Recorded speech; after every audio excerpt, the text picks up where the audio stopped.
नमस्कार दोस्तों, आज हम बात करेंगे एक पावरफुल प्रॉब्लम सॉल्विंग टूल के बारे में वाइवा एनालिसिस। ये सिंपल टेक्निक है जो इंडस्ट्रीज में प्रॉब्लम के रूट कोज को आइडेंटिफाई करने के लिए यूज होती है। तो आखिर चलिए देखते हैं कि आखिर वाइवा एनालिसिस होता क्या है। तो वाइवा एनालिसिस एक प्रॉब्लम सॉल्विंग मेथड है जहां हम बार बार वाई पूछते हैं। इसे 5 वाइज मेथड भी कहते हैं। लेकिन याद रखिए, नंबर ऑफ 5 वाइज ये डिपेंड करता है आपके सिचुएशन और प्रॉब्लम पे। ये उसके हिसाब से बढ़ भी सकता है और कम भी हो सकता है। तो चलिए देखते हैं कि आखिर इसका एनालिसिस किस तरह से किया जाता है, हम इसे क्यों करते हैं। एक एक करके इन सारे स्टेप्स को हम समझने की कोशिश करते हैं।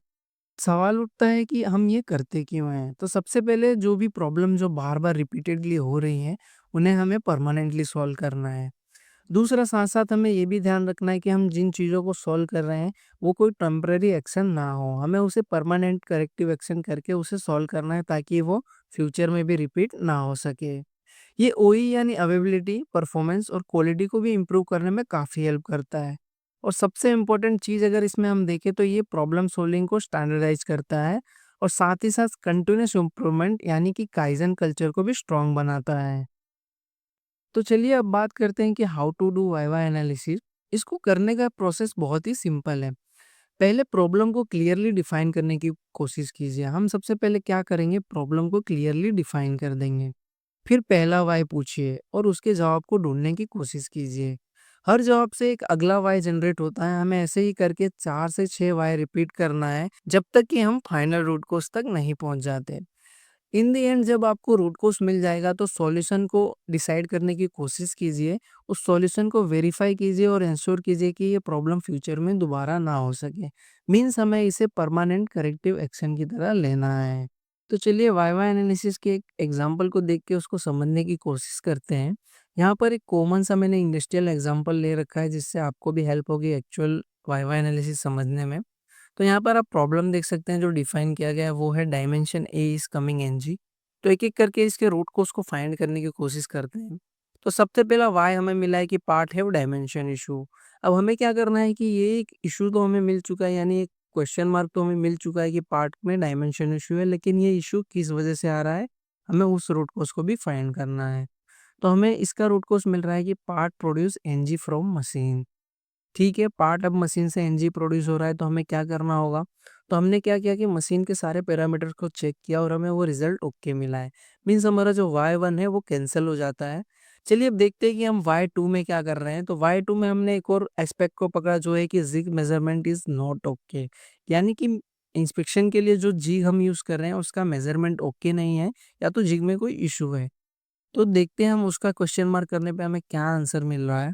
तो jig and part have clearance, यानी कि जिग और पार्ट के बीच में थोड़ा-सा क्लियरेंस ले रहा है। तो चलिए इसका भी रूट कॉज़ देखते हैं कि आखिर इसका रूट कॉज़ क्या है। तो bolt of one side is loose, यानी कि हमारे जिग के दोनों बोल्ट में से एक साइड का बोल्ट लूज़ हो गया है, जिसकी वज़ह से क्या हो रहा है कि पार्ट और जिग के बीच में क्लियरेंस जनरेट हो रहा है। तो आप देख सकते हैं कि इसकी वज़ह से हमें इसका भी रूट कॉज़ देखना पड़ेगा। तो हमें फाइनल रूट कॉज़ क्या मिल के आ रहा है कि बोल्ट क्यों लूज़ हुआ है?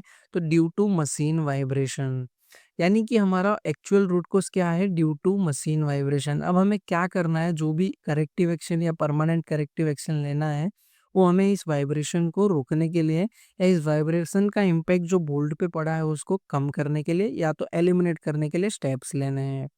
वैसे ही आप चाहें तो आगे के Y3, Y4 और Y5 को भी पढ़ के समझ सकते हैं कि किस तरह के क्वेश्चंस या किस तरह के व्हाय आप पूछते हैं। तो इस तरह से आप देख सकते हैं कि कॉमन सा एग्जांपल दिया गया है कि वाइवा एनालिसिस कैसे किया जाता है। अब वाइवा एनालिसिस टूल आपको देखने के बाद काफ़ी छोटा-सा टूल लग रहा होगा, लेकिन इसके फ़ायदे काफ़ी बड़े हैं। तो चलिए एक-एक करके इसके फ़ायदे को समझते हैं। रिकरिंग इश्यू परमानेंटली सॉल्व हो जाते हैं। ये एक सिंपल और कॉस्ट फ्री मेथड है। Team work, data driven thinking improve होती है, एफिशिएंसी बढ़ जाती है और कंटिन्यूअस इम्प्रूवमेंट कल्चर स्ट्रांग होता है।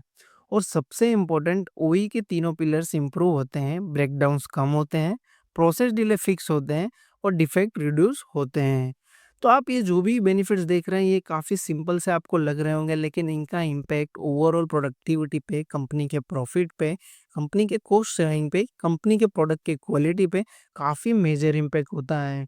तो इस तरह से आप दोस्तों इस वीडियो में सीख चुके हैं कि वाइवा एनालिसिस एक सिंपल लेकिन पावरफुल टूल है जो इंडस्ट्री में काफ़ी वैल्यू ऐड करता है।